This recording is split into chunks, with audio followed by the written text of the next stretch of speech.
औज़ुबिल्लाहिमिनश्शैतानिर्रजीम बिस्मिल्लाहिर्रहमानिर्रहीम। अस्सलामुअलैकुम ख़वातीन व हज़रात, मैं हूं आपका होम्योपैथिक डॉक्टर रिजवान साकिब और आपसे मुखातब हूं शमा होम्यो क्लिनिक लाहौर पाकिस्तान से।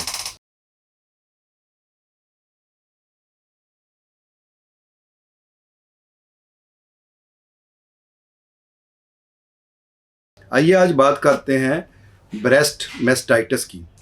तो जिसको हम आम ज़बान में मेस्टाइटिस ही कहते हैं। तो मेस्टाइटिस जो है वो स्वेलिंग है ब्रेस्ट टिश्यू की। तो ये इंसानों में भी होती है और हैवानों में भी होती है, और इसके जो ममालिया जानवर हैं उनके अंदर जो दूध पिलाने वाले जानवर हैं, और इसके अलावा ये मर्दों में भी हो सकती है और औरतों में भी हो सकती है, क्योंकि मेमोरी ग्लैंड्स जो हैं वो मर्दों में भी उसी तरह से होती हैं और वो डक्ट वहाँ तक आती हैं। ये अलग बात है कि उनकी ब्रेस्ट जो है वो औरतों की तरह डेवलप नहीं होती है, क्योंकि उन्होंने बच्चों को ज़ाहिर दूध तो नहीं पिलाना होता है, तो उनकी नहीं ये बनती हैं। अलबत्ता बाज़ मर्दों में अगर ज़्यादा औरतों वाले हार्मोन्स बढ़ जाएं तो ये गाइनोकेमिस्ट्रिया टाइप चीज़ बन जाती है, यानी मर्दों के भी जो ब्रेस्ट हैं वो औरतों की तरह बन जाते हैं। तो उसका तो ज़ाहिर होम्योपैथी में इलाज मौजूद है और वो इलाज करवाना चाहिए, ताकि ये अबनॉर्मेलिटी है। अलबत्ता मेस्टाइटिस जो है वो मर्दों में भी अगर छातियों में किसी किस्म की डक्ट में कोई आ जाती है रुकावट, तो उसकी वजह से स्वेलिंग हो जाती है टिश्यूज़ में, तो उसको हम मेस्टाइटिस कहते हैं उस स्वेलिंग को।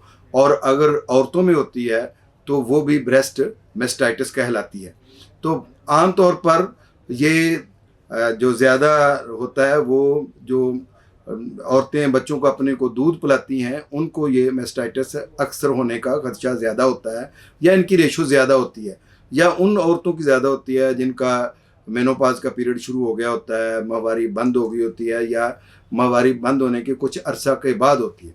असल में दोनों में काज सिमिलर ही हैं। काज ये है कि जब दूध जो है वो डक्ट के अंदर बाकी रह जाता है तो उसकी वजह से या तो ये मसला बनता है। तो ज़ाहिर है सने यास में जब ख़ातून ने अब कोई उससे कोई बच्चा पैदा भी नहीं होना है और दूध जो नालियों में रह गया है वो वहीं जम जाता है, तो उसकी वजह से बाज़ औक़ात वहाँ पे कोई इन्फेक्शन हो जाता है, तो वो मेस्टाइटिस हो जाता है। और इसी तरह से जो औरतें बच्चों को दूध पिलाती हैं उसमें ये होता है कि बाज़ दफ़ा निप्पल जो है वो कटे हुए होते हैं, या कोई छाती के ऊपर कोई ज़ख्म बन जाता है। बाज़ दफ़ा बच्चे ने सर जो है ना वो उसको ज़ोर से मार दिया है, उसकी वजह से कोई वहाँ पे चोट आ गई है, तो उसके बाद वहाँ पे वो डक्ट जो है वो उनके अंदर दूध बाकी रह जाता है, जिसकी वजह से वहाँ पे रेडनेस आ जाती है, टेंडरनेस आ जाती है, सख्ती आती है। फिर यह है कि वहाँ पे बाज़ औक़ात लंप सा बन जाता है, और बाज़ औक़ात यह है कि वहाँ शदीद दर्द होना शुरू हो जाता है, बाज़ औक़ात वहाँ से पीप भी आना शुरू हो सकती है। तो ये मेस्टाइटिस है जिसके बारे में आपसे मैंने बात की है। लेकिन ये ज़रूरी नहीं है कि जो औरतें फीडिंग करवाती हैं उनको ये होता है। ऐसी ख़वातीन जो नहीं करवाती हैं फीडिंग उनको भी हो सकता है, लेकिन चूँकि फीडिंग कराने वाली ख़वातीन में इसलिए होने के ज़्यादा चांसेस होते हैं कि वो ज़ाहिर है बच्चे को दूध पिला रही हैं, तो बच्चे का सलाइवा भी बाज़ औक़ात जो है वो उन मेम्ब्रेन को लग जाता है, तो वो इन्फेक्शन पैदा कर देता है, क्योंकि सलाइवा के अंदर ऐसे जर्म्स होते हैं कि जो अगर हमारे जो बॉडी के अंदर जो मेम्ब्रेन होती है उसको अगर लग जाएं तो वो उसके अंदर स्वेलिंग पैदा कर देते हैं और उसमें एक इरिटेशन पैदा कर देते हैं। तो ये तो वो बातें हैं जो मैंने आपको बताई हैं जो मेस्टाइटिस का काज हो सकती हैं। इसके अलावा भी दूसरी काजेज़ भी हो सकती हैं। मसलन जो मर्द और ख़वातीन जो है वो स्मोकिंग करते हैं उसकी वजह से भी ये हो जाता है, और बहुत सारी ऐसी ड्रग्स का इस्तेमाल करते हैं जो ब्लड को गाढ़ा कर देती हैं, थिक कर देती हैं, तो उसकी वजह से भी ये हो सकता है। और मेस्टाइटिस की वजह कोई ब्रेस्ट पर डायरेक्ट चोट का आना भी हो सकता है, और एक ही ब्रेस्ट से मुसलसल दूध पिलाते रहना, दूसरे ब्रेस्ट को इस्तेमाल ना करना ख़वातीन का, उसकी वजह से भी ये हो सकता है। या एक ही पहलू पर लेटे हुए दूध पिलाते रहना, मुसलसल उसी तरह पोजीशन में दूध को पिलाते रहना, और ये भी चीज़ मेस्टाइटिस का बायस बन सकती है।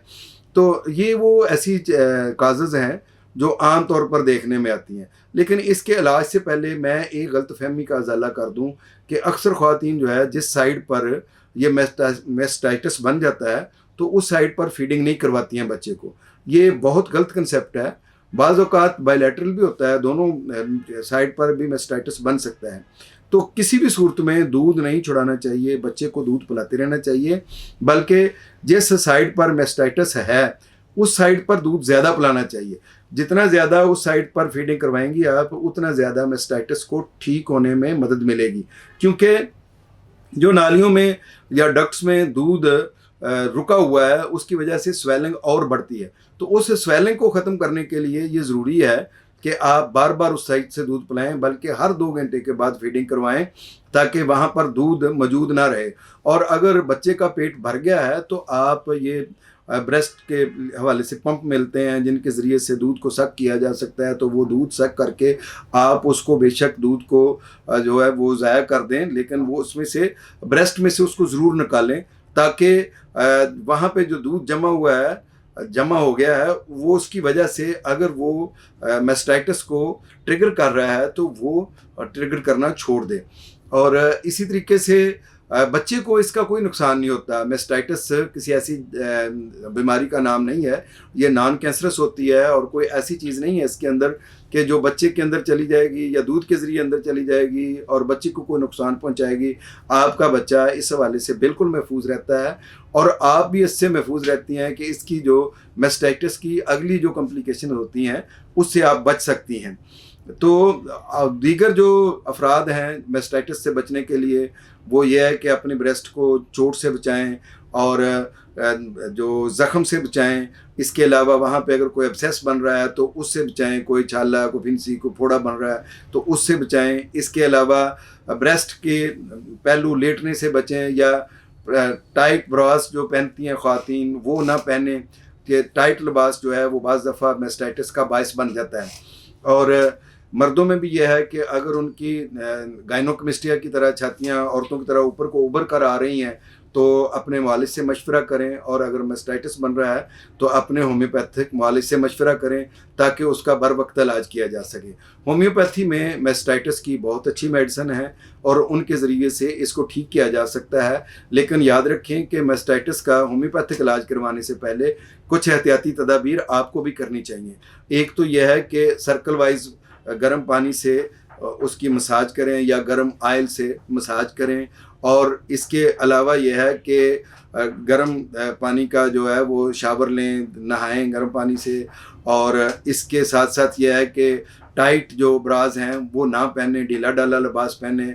बच्चे को बार बार दूध पिलाएं और बच्चा अगर हर 2 घंटे बाद दूध नहीं मांग रहा है तो आप ब्रेस्ट पंप के ज़रिए से वो दूध जो है उसको निकाल दें ताकि जो मेस्टाइटिस जो है वो मिनिमाइज़ हो सके।